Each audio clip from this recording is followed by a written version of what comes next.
Tulang memiliki dua fungsi mekanikal yang penting, yaitu fungsi pertama, tulang memberikan kerangka skeletal yang kaku untuk menyangga melindungi jaringan-jaringan tubuh lainnya.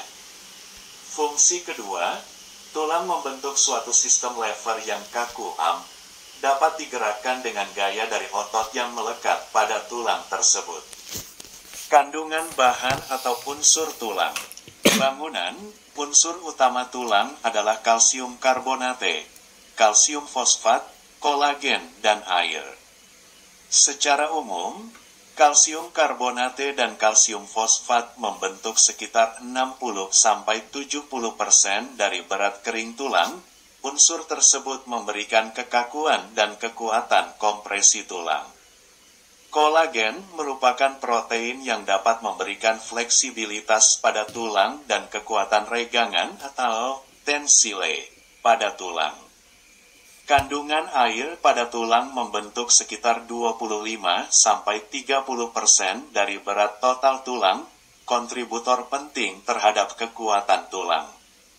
Aliran air melalui tulang juga membawa nutrisi ke sel-sel tulang dan membawa sisa metabolik dari sel-sel tulang ke dalam matriks mineral, serta mengangkut ion-ion mineral ke tulang dan dari tulang untuk penyimpanan dan penggunaan berikutnya oleh jaringan tubuh ketika dibutuhkan. Organisasi struktural. Secara struktural, jaringan tulang dikelompokkan menjadi dua kategori, yaitu tulang kortikal dan tulang spongi atau tulang cancellous, trabekular. Tulang kortikal adalah tulang yang porositasnya, pori-pori, rendah, mengandung lebih banyak unsur mineral, kalsium karbonate dan kalsium fosfat, daripada unsur non-mineral yang hanya sekitar 5-30%. Mengandung jaringan konektif mineral yang padat dan ditemukan pada batang tulang yang panjang. Tulang cancellous, trabekular adalah tulang yang porositasnya, pori-pori, tinggi, mengandung lebih banyak unsur non-mineral sekitar 30-90% ke atas daripada unsur mineral, memiliki struktur seperti sarang laba-laba, membentuk sel yang terisi dengan sumsum tulang dan lemak, dan ditemukan pada ujung-ujung tulang dan vertebra. Porositas tulang secara langsung mempengaruhi karakteristik mekanikal jaringan. Tulang kortikal yang banyak mengandung mineral akan lebih kaku daripada tulang trabekular yang lebih bersifat spons. Batang tulang panjang tersusun oleh tulang kortikal yang kuat. Tulang trabekular relatif tinggi pada vertebra. Karena tulang kortikal mengandung unsur mineral yang tinggi, maka sifat mekanikalnya lebih kaku sehingga dapat menahan stres yang lebih besar. Karena tulang trabekular mengandung unsur mineral yang rendah, maka sifat mekanikalnya lebih spons, lunak, sehingga lebih banyak mengalami strain sebelum fraktur. Karena tulang trabekular mengandung unsur mineral yang rendah, maka sifat mekanikalnya lebih spons, lunak, sehingga lebih banyak mengalami strain sebelum fraktur.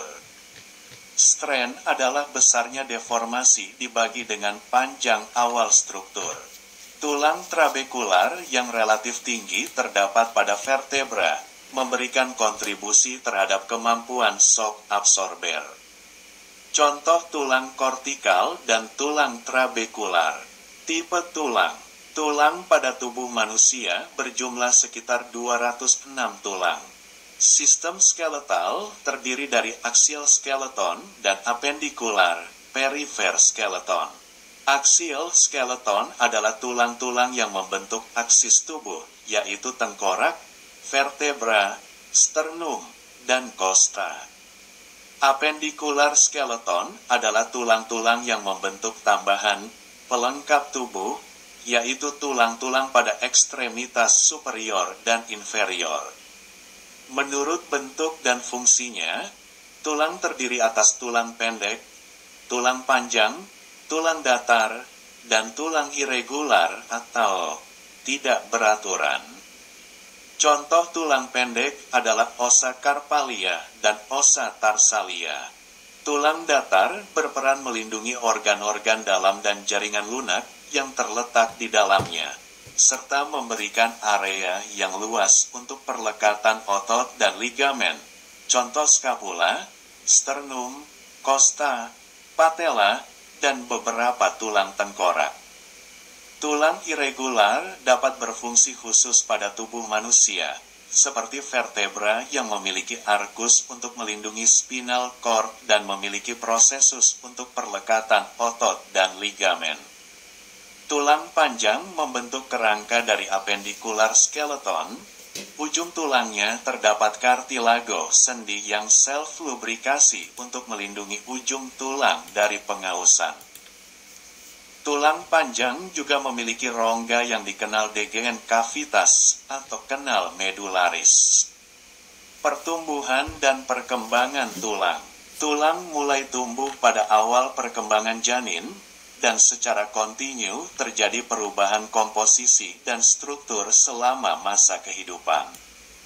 Epifisis merupakan pusat pertumbuhan tulang yang menghasilkan jaringan tulang baru sebagai bagian dari proses pertumbuhan normal sampai tertutup atau berhenti pada usia remaja atau dewasa muda.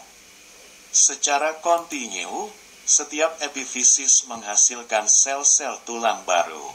Pertumbuhan tulang terdiri atas pertumbuhan longitudinal, tumbuh secara longitudinal, dan pertumbuhan sirkumferensial, tumbuh secara sirkumferensial.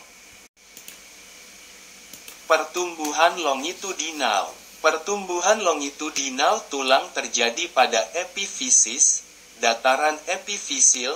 Epifisis adalah diskus kartilagines yang ditemukan dekat ujung tulang panjang. Memasuki usia remaja, dataran epifisil menghilang dan terjadi penyatuan tulang.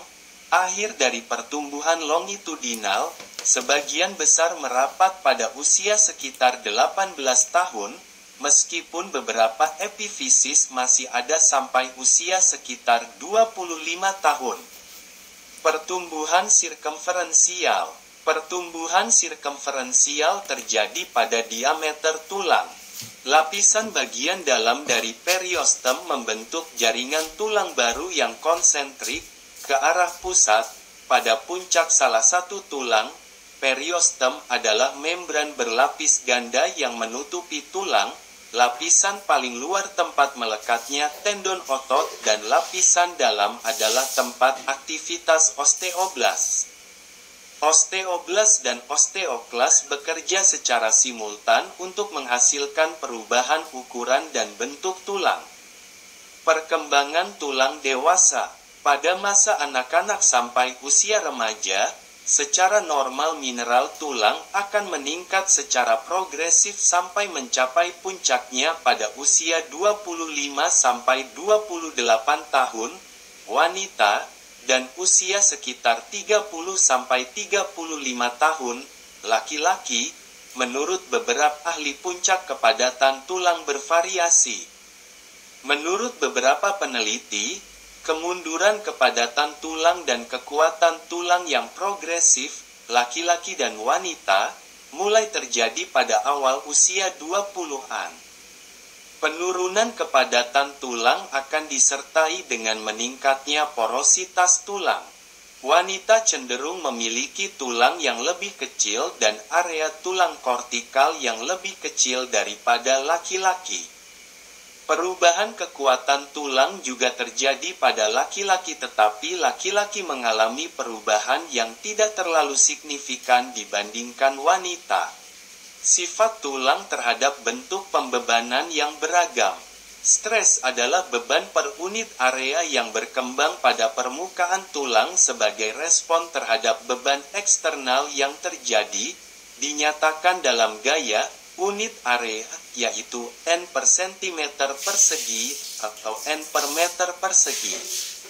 Strain adalah deformasi yang terjadi pada suatu titik dalam struktur tersebut akibat pengaruh pembebanan. Strain terbagi atas 1. Normal strain, Deformasi yang dapat merubah panjang struktur. 2. Shear strain, deformasi angular sehingga terjadi perubahan sudut pada struktur tersebut. Beberapa gaya dapat terjadi pada struktur tulang dalam berbagai arah, sehingga menghasilkan beban tension, tensile, kompresi, bending, pembengkokan, shear, torsion, dan kombinasi beban. Tension, tensile. Pada beban tensile, beban yang sama besar dan berlawanan arah ke arah luar terjadi pada permukaan struktur tulang. Pada beban tension menghasilkan stres tensile dan strain di dalam struktur tulang. Di bawah pengaruh beban tensile, struktur tulang akan memanjang dan menipis dengan kerusakan pada jaringan tulang adalah terpecahnya garis-garis segmen di dalam tulang dan tertarik keluar dari sel-sel tulang. Secara klinis, fraktur yang dihasilkan oleh beban tensile adalah fraktur pada basis metatarsal 5, tulang trabekular, akibat tarikan yang kuat dari tendon peroneus brevis. Juga fraktur pada calcaneus akibat kontraksi yang kuat dari otot triceps surae. Kompresi. Pada beban kompresi, beban yang sama besar dan berlawanan arah ke arah dalam terjadi pada permukaan struktur tulang. Pada beban kompresi, menghasilkan stres kompresi dan strain di dalam struktur tulang. Di bawah pengaruh beban kompresi, struktur tulang akan memendek dan melebar dengan kerusakan yang terjadi pada jaringan tulang adalah keretakan sel-sel tulang secara oblique. Fraktur yang dihasilkan oleh beban kompresi dijumpai pada tulang vertebra yaitu fraktur kompresi vertebra, terjadi pemendekan dan pelebaran jaringan tulang. Beban kompresi dapat merusak sendi akibat kontraksi kuat yang abnormal dari otot-otot di sekitarnya. Shear. Pada beban shear, beban teraplikasi atau terjadi secara paralel terhadap permukaan struktur tulang. Pada beban shear, menghasilkan stres shear dan strain di dalam struktur tulang, menyebabkan deformasi struktural secara internal dalam pola angular. Fraktur yang dihasilkan oleh beban shear biasanya terjadi pada tulang trabekular, contoh fraktur condylus femur dan dataran tibia. Bending. Beban bending terjadi ketika beban yang teraplikasikan pada struktur tulang menyebabkan struktur tulang membengkok di sekitar aksis.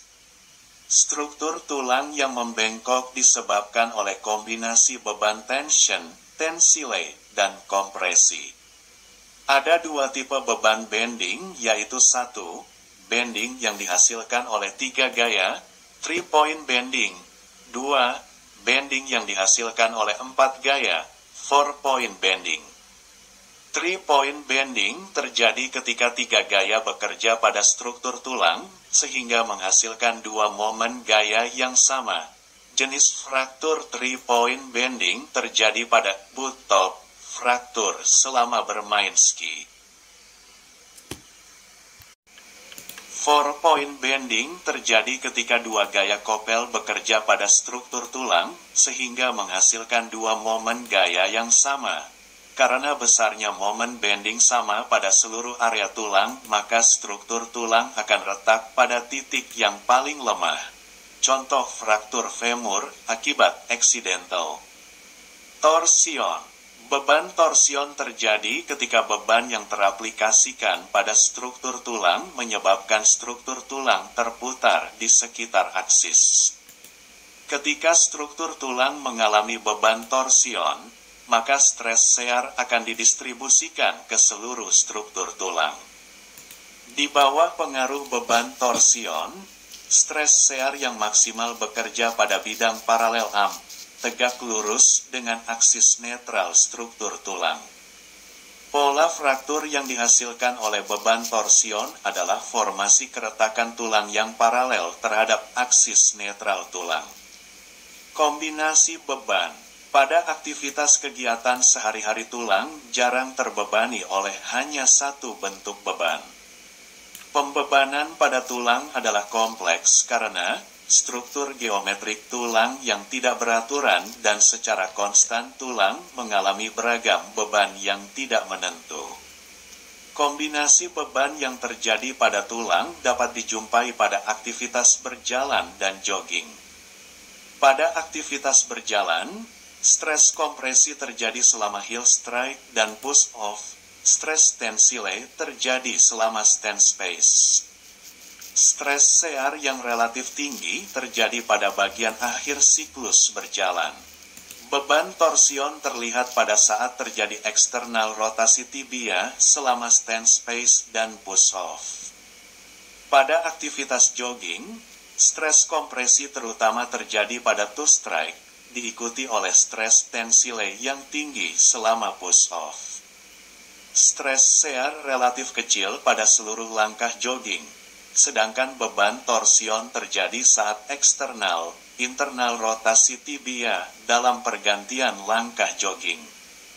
Pengaruh aktivitas otot terhadap distribusi stres dalam tulang. Kontraksi otot dapat mengubah distribusi stres dalam tulang. Kontraksi otot dapat menurunkan, mengeliminir stres tensile pada tulang DGN menghasilkan stres kompresi baik secara parsial maupun total. Kontraksi otot triceps surae dapat menghasilkan stres kompresi yang tinggi pada BGN posterior tibia. Fraktur dapat terjadi jika aplikasi beban yang menimpa tulang melebihi kekuatan maksimal tulang, beban yang tinggi. Fraktur dapat terjadi dari aplikasi beban yang rendah dan terjadi secara berulang kali. Fraktur tersebut dinamakan fatigue fraktur. Fatigue fraktur khususnya dihasilkan oleh beban yang relatif normal DGN repetisi yang tinggi atau beban tinggi dengan repetisi yang rendah. Beban, repetisi pada tulang yang mempengaruhi terjadinya proses fatigue adalah besarnya beban, jumlah repetisi, dan frekuensi pembebanan. Fatigue fraktur biasanya terjadi pada aktivitas fisik yang berat secara terus-menerus. Mekanismenya, aktivitas fisik atau exercise yang berat, otot-otot mengalami kelelahan sehingga tidak mampu menetralisir beberapa stres yang terjadi pada tulang, menghasilkan perubahan distribusi stres dalam tulang secara abnormal sehingga menyebabkan beban tinggi pada tulang. Akibatnya terjadi fatigue fraktur. Kerusakan akibat beban tensile akan menghasilkan keretakan tulang secara transversal, fraktur transversal. Sedangkan kerusakan akibat beban kompresi akan menghasilkan keretakan tulang secara oblique, fraktur oblique.